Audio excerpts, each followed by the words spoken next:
পারবে? সব প্রশ্নের উত্তর দেওয়ার পরেও আপনারা নাম্বার কাটছেন আর বাংলাকে চোর বলছেন।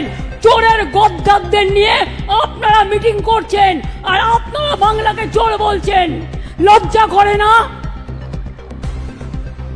লজ্জা, ঘৃণা, ভয় তিন থাকতে নয়, একটা কান না কাটা থাকলে আর একটা কান কাটার ভয় থাকে।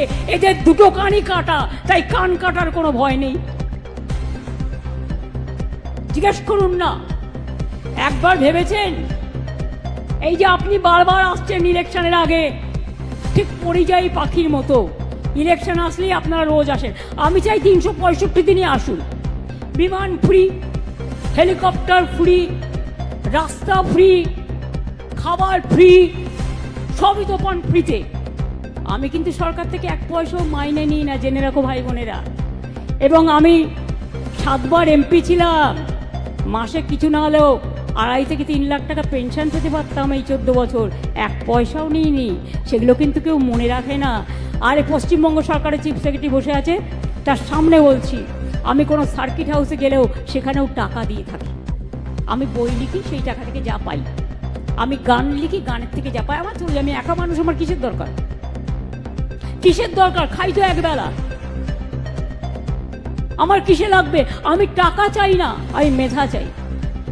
আমি টাকা চাই না, আমি আত্মসম্মান চাই। বাংলা মায়ের সম্মানে আঘাত করলে আমার গায়ে আঘাত লাগে। আমাকে আপনারা যা ইচ্ছে গালি দিন, আমার বিরুদ্ধে অপপ্রচার করুন, কুৎসা করুন, চক্রান্ত করুন, আমি লড়ে নেব। আমার বুকের পাটা আছে, জেনে রাখুন।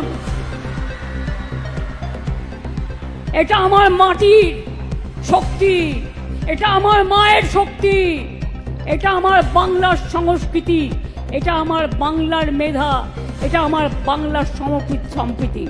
কিন্তু মনে রাখবেন, আমাকে ভয় দেখিয়ে কিছু করা যাবে না। নতুন করে ভোট আসলেই এনআরসি করতে হবে, ভোটার লিস্টে নাম কাটতে হবে। আর ইলেকশন কমিশন, আপনাকে অনেক প্রণাম জানাই, অনেক সালাম জানাই।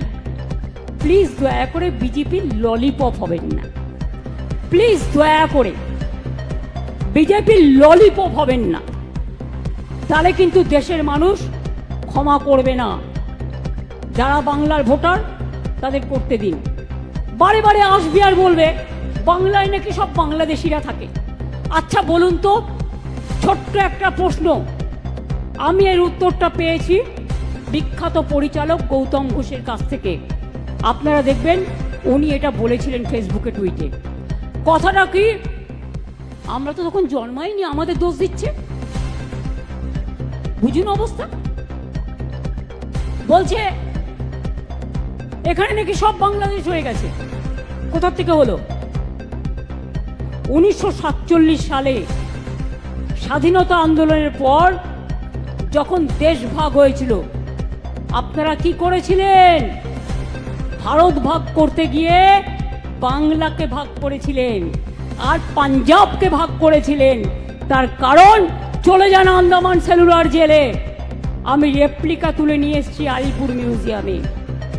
ওখানে যদি সংখ্যাটা দেখেন, দেখবেন 700-র ওপর বাঙালি অ্যারেস্ট ছিল যারা স্বাধীনতা আন্দোলন করেছিল। প্রায় 90%, আর 10% ছিল পাঞ্জাবিরা।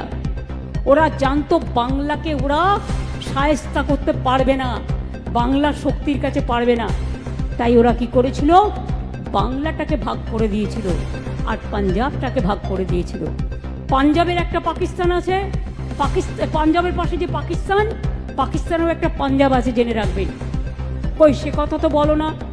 তাহলে আমাদের পাশে বাংলাদেশ তো আমরা তৈরি করিনি, তোমরা করেছো, তোমাদের প্রপিতামহরা করেছো। আমাদের ভাষা যদি এক হয়, আমরা কি করতে পারি? আমরা কি করতে পারি? বাংলা ভাষা সারা পৃথিবীতে 5ম স্থানে আছে এবং সারা এশিয়াতে 2য় নম্বর স্থানে আছে। Bangla international language.